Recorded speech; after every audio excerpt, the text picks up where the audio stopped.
Dear viewers, welcome back to all. আসসালামু আলাইকুম। কেমন আছেন সবাই? আশা করি ভালো আছেন। আলহামদুলিল্লাহ, আমিও ভালো আছি। সো নতুন টিউটোরিয়ালে আপনাদের সামনে হাজির হয়েছি। আজকে শেখাবো কীভাবে আবল তাবল ইংলিশ বলবেন। কি বললাম? আবল তাবল ইংলিশ। ইয়েস, আবল তাবল ইংলিশ বলা শেখাটা অত্যন্ত গুরুত্বপূর্ণ। এবার হয়তো আপনি আমাকে প্রশ্ন করতে পারেন, আবল তাবল ইংলিশ কীভাবে বলবো, বা আবল তাবল কেন শেখাবেন? সঠিকভাবে শেখাবেন, শিখাইলে সঠিকভাবে শেখাবেন, আবল তাবল কেন শেখাবেন?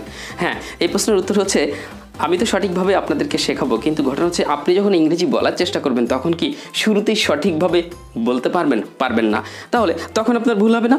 আপনি তো বলবেন যে এক্ষেত্রে হয়তো আপনি আমাকে জিজ্ঞেস করেন, স্যার আবল তাবল ইংলিশ বলবেন কিন্তু সঠিকভাবেই তো শেখা দরকার। তো এক্ষেত্রে আমি বলবো যে হ্যাঁ, ইংরেজি শেখার পর আপনি যখন ইংরেজি বলতে চাইবেন তখন কি সঠিকভাবে ফার্স্ট টাইম শুরুতেই বলতে পারবেন?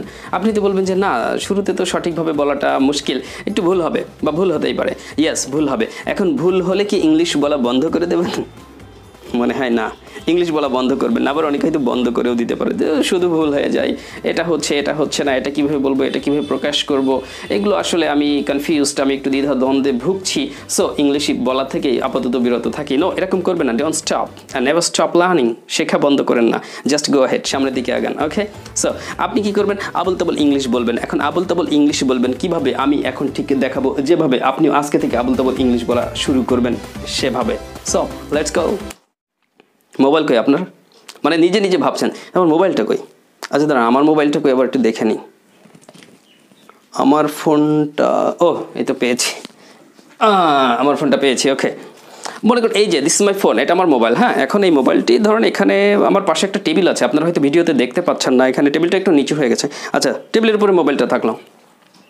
এবার আমি ভাবছি যে আমার মোবাইলটা কই। এখন আমার মোবাইলটা কই বা আমার মোবাইলটা কোথায়, এটার ইংরেজি কী বলতে হয়? এটা বলতে হচ্ছে where's my phone, where is my phone, where is my mobile, এভাবে বলতে হয়। তো আপনি ধরেন এত সুন্দর করে পারেন না, হোয়ারের পরে ইজ বলতে হবে, তারপরে মাই মোবাইল বলতে হবে, এগুলো বলতে হবে। ও নো, মোবাইল, মাই মোবাইল হোয়ার। কি বললেন? My mobile where. My mobile হোয়ার মানে কি? মানে করেন মাই মোবাইল, আমার মোবাইল, হোয়ার মানে কি? কোথায়? আমার মোবাইল কোথায়? এই তো মিলে গেছে।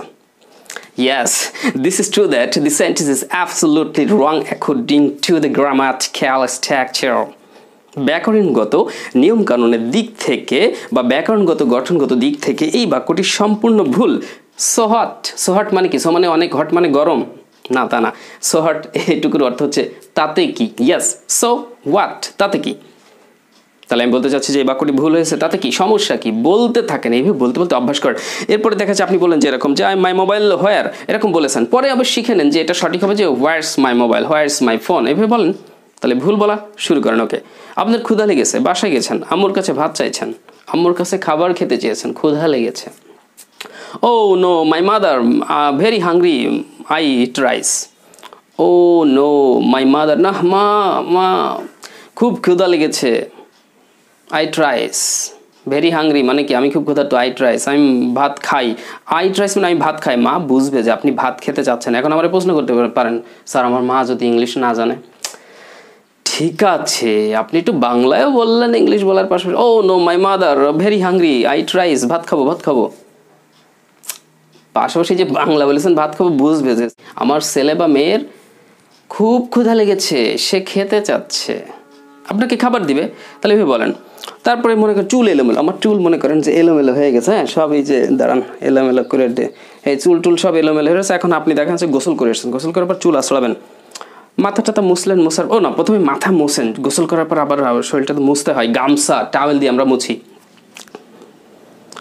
হঠাৎ করে গামছা নিতে মনে নেই আপনার, গামছা বা টাওয়েল, তখন আপনি গোসল সেরে বলতে ও নো, মাই টাওয়েল, হোয়ার মাই টাওয়েল। না পারলে বলেন ও নো, হোয়ার মাই গামছা, নো, মাই বডি ক্লিন, মাই গামছা। গামছা তো বাংলা বা তোয়ালে, ইংলিশ হচ্ছে টাওয়েল। তাহলে প্রয়োজনে আপনি টাওয়েল বলেন, না পারলে গামছা বলেন। এক কথা আমি বলতে চাচ্ছি, যখন কোনো বাংলা শব্দের ইংলিশ মনে পড়বে না তখন সেটা বাংলায় বলে দিবেন। আপনার ইংলিশ শুনে আবার লোকে হাসবে, হাসুক, মজা পাচ্ছে তো, সমস্যা কি? দুঃখ কষ্ট দিয়েন না, মজা দেন, আনন্দ দেন। কিন্তু এইভাবে বলতে বলতে একসময় ইনশাল্লাহ আপনি one day you'll be so smart in English, আপনি ইংরেজিতে স্মার্ট হবেন। আমার ইনস্ট্রাকশনগুলো ফলো করেন, আমার বিশ্বাস আপনি অনেক ভালো কিছু করতে পারবেন। কিন্তু এইভাবে ইংলিশ আবল তাবল বলার জন্য আপনার সাহস থাকতে হবে, আপনার মেন্টালিটি থাকতে হবে। You must have a mentality to speak English like this way. তাহলে এইভাবে বলার মন মানসিকতা থাকতে হবে, সাহস থাকতে হবে। You must try for this, আপনাকে চেষ্টা করতে হবে। শুধু শুনলেন, ভালো লাগলো না, ঠিক আছে, কিন্তু ও কি সম্ভব, না এটা আমার পক্ষে আসলে সম্ভব নয়, আমার একটা মান সম্মান আছে, আমি এভাবে ইংলিশ বলবো কেন, আমি সঠিকভাবে শিখে বলবো, এই কথা চিন্তা করলে অনেক দেরি হয়ে যেতে পারে, আবার কোনো দিন নাও হতে পারে। That's the reality. Oh sorry, আমার চুল এলোমেলো রয়েছে, তাই না? আচ্ছা তাড়াতাড়ি তাহলে গা মুছতে হবে। হ্যাঁ, গা মুছলাম, গামছা টামছা দিয়ে সব সুন্দর করে চুল মুছলাম। এইবার আপনি কি করবেন তাহলে, আয়নার সামনে গেছেন, একটু চুল আসলাবেন, মাথা আসলাবেন। এই আসলানো ইংরেজি জানেন তো? আসলানো, আচ্ছা দাঁতে কি করেন? মাজেন, দাঁত মাজামাজি করেন সকালবেলায় উঠে। এই যে দাঁত মাজামাজি করেন, এটাকে ব্রাশ বলেন, তাই না? যে দাঁত ব্রাশ করা, এটা একটু ইংলিশে হয়ে যায়, তাই তো? মাজা খুব কমই বলা হয়, এখন আমরা সবাই স্মার্ট মডার্ন হয়ে গিয়েছি, সো আমরা বলি যে ব্রাশ করা। এই ব্রাশ মানে হচ্ছে দাঁত মাজা, ব্রাশ মানে আবার আঁচড়ানো, চুল আঁচড়ানো। সো আপনি তো বললেন, oh no I brush my hair, মানে কি আমার এখন চুল আঁচড়াতে হবে। So my comb hair, my comb, COMB comb, my comb hair, আপনি বলেছেন মাই কম হেয়ার, আমার চিরুনি কোথায়? Oh it is dressing table, it is dressing table, it is dressing table মানে কি? এটা ড্রেসিং টেবিল, কিন্তু আপনি মনে মনে বোঝাইতে চাচ্ছেন ও চিরুনি তো ড্রেসিং টেবিলের উপরে। ইট ইজ ড্রেসিং টেবিল, সমস্যা নেই, মনে প্রকাশ করেন, বলার চেষ্টা করেন। তাহলে এই যে এতক্ষণ আমি কি করলাম, দিস ইজ কল্ড আবুল তাবুল ইংলিশ, এটাকে বলা হয় আবুল তাবুল ইংলিশ। সো আবুল তাবুল ইংলিশ বলার চেষ্টা করেন। ফার্স্ট অফ অল, প্রথমে শুরুতেই আপনি ইংরেজিতে দক্ষ হবেন, স্মার্ট হবেন। সো এই ইনস্ট্রাকশনগুলো, এই টেকনিকগুলো ফলো করেন। যদি আপনি ইংরেজিতে দুর্বল হন, আর আপনি যদি অলরেডি ইংরেজিতে ভালো হয়ে থাকেন, আপনার বেসিক ভালো থাকে, আপনি যদি ইংরেজি বলতে পারেন, no problem, that's fine, that's good. তাহলে আস্তে আস্তে চেষ্টা করেন, যদি আপনি ইংলিশ বলতে পারেন অলরেডি, তাহলে চেষ্টা করেন উচ্চারণকে সুন্দর করার। হ্যাঁ, ওকে, দ্যাটস ফাইন। সরি, চুলটা ঠিক করে নিই। Okay, actually I look odd in this get up, I think আমাকে একটু অড লাগছিল, তাই না? আচ্ছা, আপনাদেরকে বোঝানোর জন্য বলছিলাম, এখন ভালো লাগছে। Yes, okay.